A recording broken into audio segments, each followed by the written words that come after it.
জিৎ এবং স্বস্তিকার বাংলা ছবির সম্পূর্ণ তালিকা।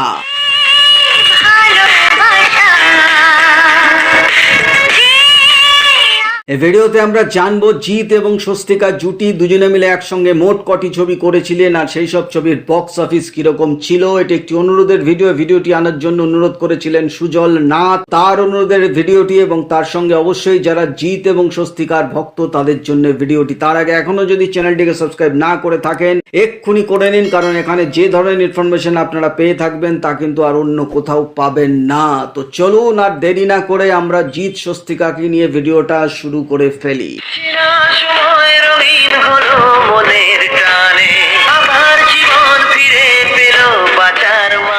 জিৎ এবং স্বস্তিকার প্রথম মুক্তিপ্রাপ্ত ছবি ছিল মস্তান। 22 অক্টোবর 2004 সালে ছবিটি মুক্তি পেয়েছিল। রবি কিনাগি ছিলেন এই ছবির পরিচালক। জিৎ স্বস্তিকা ছাড়াও বর্ষা প্রিয়দর্শিনী হরপট্ট নায়ক ছবিতে ছিলেন। এটি বাংলা এবং উড়িষ্যার যৌথ উদ্যোগে ছবিটি তৈরি হয়েছিল। উজ্জ্বলা পুরবী এই দুটি চেনে ছবিটি মুক্তি পেয়েছিল। 6 সপ্তাহ পর্যন্ত উজ্জ্বলা পুরবী চলেছিল, তারপর উঠে যায়, মফস্বলে চলে যায় এবং বক্স অফিসে ছবিটি অ্যাভারেজ ব্যবসা করেছিল। এর পরের ছবি সাথী হারা 24 ফেব্রুয়ারি 2006 সালে ছবিটি মুক্তি পেয়েছিল। বীরেশ চট্টোপাধ্যায় ছিলেন এই ছবির পরিচালক। বাবুল বোস সুরকার ছিলেন, সঙ্গে তাপস পাল, মেঘনা হালদাররা ছিলেন। মিনার বিজলি ছবিঘর চেনে ছবিটি মুক্তি পেয়েছিল। এই ছবিটিও 6 সপ্তাহ মিনার বিজলি ছবিঘরে চলেছিল, তারপর মফস্বলে চলে যায় এবং সেখানে 15 সপ্তাহ অবধি ছবিটি চলেছিল এবং বক্স অফিসে সাথী হারা হিট করেছিল।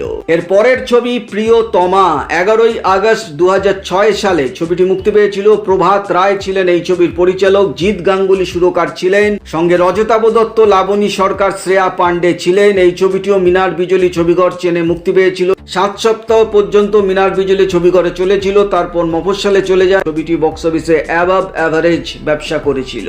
এর পরের ছবি ক্রান্তি 29 সেপ্টেম্বর 2006 সালে ছবিটি মুক্তি পেয়েছিল। রিঙ্গো ছিলেন এই ছবির পরিচালক। জিৎ গাঙ্গুলি এবং সোম সমিত ঋষি এই ছবিতে সুরকার দিয়েছিলেন, সঙ্গে আশিস বিদ্যার্থী, ঋষি কৌশিকরা ছিলেন। প্রাচী, ভারতী, নবীনা এই তিনটি চেনে ছবিটি মুক্তি পেয়েছিল। 3 সপ্তাহ পর্যন্ত ছবিটি চলে। 4 সপ্তাহে নবীনা থেকে ছবিটি উঠে যায় এবং 6 সপ্তাহে ভারতী এবং প্রাচী থেকেও ছবিটি উঠে যায়। মফস্বলে এই ছবিটি রান করেনি এবং বক্স অফিসে ক্রান্তি ফ্লপ করেছিল। এর পরের ছবি পিতৃভূমি 10 আগস্ট 2007 সালে ছবিটি মুক্তি পেয়েছিল। প্রভাত রায় ছিলেন এই ছবির পরিচালক। এই ছবিটিও মিনার বিজলি ছবিঘর চেনে মুক্তি পেয়েছিল। 5 সপ্তাহে 3টি হলে চলেছিল, এরপর মফস্বলে চলে যায় এবং সেখানেও ছবিটি সেরকম ব্যবসা করতে পারেনি। বক্স অফিসে পিতৃভূমি ফ্লপ করেছিল। এর পরের ছবি কৃষ্ণকান্তের হুইল 30 নভেম্বর 2007 সালে ছবিটি মুক্তি পেয়েছিল। রাজা সেন ছবির পরিচালক ছিলেন, সঙ্গে সৌমিত্র চ্যাটার্জি, মোনালি ঠাকুর ছিলেন। প্রাচী, প্রিয়া, স্টার এই তিনটি চেনে ছবিটি মুক্তি পেয়েছিল।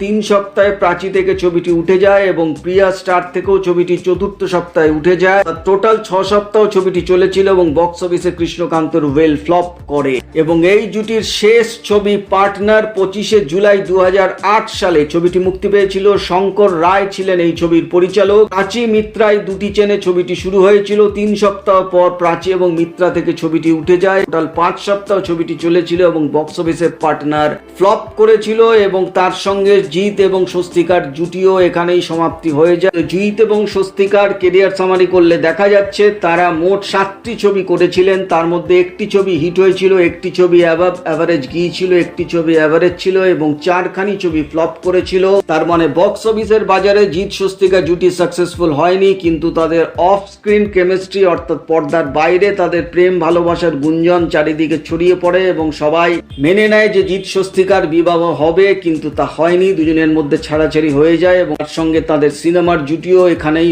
পরিসমাপ্তি ঘটে যায়। তো এই ছিল জিৎ এবং স্বস্তিকার উপর একটি ভিডিও। আশা করি ভিডিওটা যদি ভালো লাগে একটা লাইক অবশ্যই করে দেবে। তো দেখা হচ্ছে পরের ভিডিওতে, আবার নতুন কোনো ভিডিও নিয়ে আপনাদের সামনে আবার হাজির হয়ে যাব। ততক্ষণে আপনারা সবাই ভালো থাকুন, সুস্থ থাকুন। নমস্কার।